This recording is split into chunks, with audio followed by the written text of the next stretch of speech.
The 2026 Canadian horror film Undertone has arrived with a quiet force, courtesy of distributor A24 and first-time director Ian Toussaint. Premiering at the Sundance Film Festival before its wide release on March 13, 2026, this atmospheric nightmare has left audiences both spellbound and deeply unsettled. At its core lies an ending that refuses to hold your hand, instead choosing to abandon you in the dark with nothing but your own imagination for company. Let's walk through what actually happens, what it might mean, and why critics can't seem to agree on whether the finale is brilliant or frustrating. Before we can understand the ending, we need to understand where our protagonist stands when the credits roll. Evie, played with raw vulnerability by an actress whose name deserves more attention, is a woman caught between two massive life events. Her mother lies in a hospital bed, slipping away day by day. Meanwhile, Evie herself is pregnant with a child she never planned for and isn't sure she wants. She's exhausted, isolated, and carrying guilt like a second skin. To cope, or perhaps to escape, Evie throws herself into a podcast project with her co-host Justin. They call it The Undertone, and its subject matter is a collection of 10 mysterious audio recordings left behind by a couple named Jessa and Mike. What starts as true crime curiosity quickly becomes something far more personal and far more terrifying. The recordings document the couple's slow descent into supernatural terror, complete with strange sounds, disembodied voices, and ultimately violence. The climax arrives when Evie and Justin sit down to listen to the 10th and final recording. This is the moment everything has been building toward. Through their headphones, they hear the grim conclusion of Jessa and Mike's story. The audio contains sounds that suggest a woman has killed her own child, a moment foreshadowed throughout the film by sinister nursery rhymes and religious imagery. Then comes a voice that doesn't sound human at all. It's dark, ancient, and demonic. Here's where the film makes its boldest choice. As the recording ends, Evie looks up. Something has changed.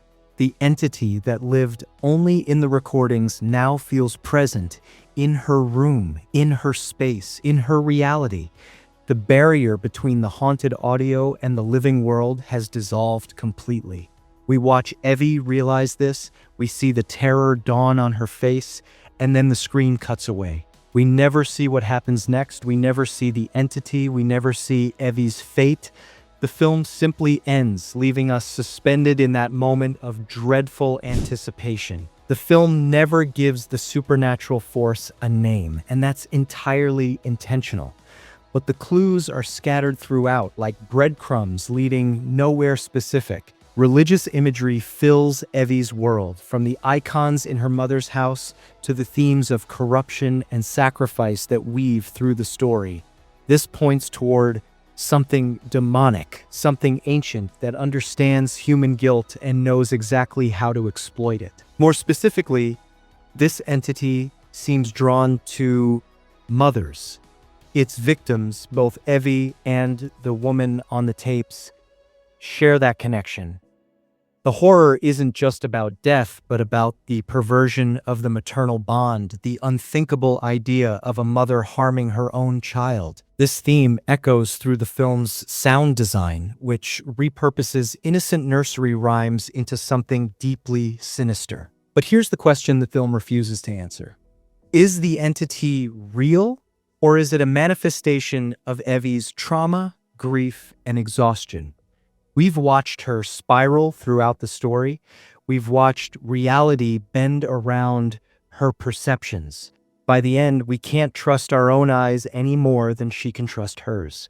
That ambiguity isn't a flaw in the film's design. It is the film's design. If you walk away from Undertone feeling unsettled rather than satisfied, you've understood it perfectly. The ending serves the film's central themes, rather than providing tidy closure. First and foremost, this is a film about the terror of imagination. By refusing to show Evie's fate, the film forces you to imagine it yourself. And your imagination, shaped by everything you've just experienced, will always conjure something more personal and more terrifying than anything the filmmakers could put on screen. It's a horror technique as old as the genre itself, but executed here with uncommon restraint. The ending also speaks to the film's preoccupation with thresholds. Evie exists at multiple crossroads simultaneously. She stands between life and death as her mother fades. She stands between choice and circumstance with her unwanted pregnancy. She stands between reality and delusion as the haunting intensifies. The entity, real or not, finds her at these thresholds because thresholds are where vulnerability lives. The ending traps her and us at the final threshold between survival and annihilation. Then there's the question of guilt and isolation. Evie carries guilt about her mother, guilt about her pregnancy, guilt about feelings she can't control. She's isolated physically in her role as caregiver and emotionally in her inability to share her truth. The film suggests that this combination, guilt plus isolation, creates fertile ground for something dark to take root. Whether that something is supernatural or psychological almost doesn't matter, the damage is the same. If you're planning to watch Undertone or have just finished it and wonder whether you missed something after the credits, you didn't.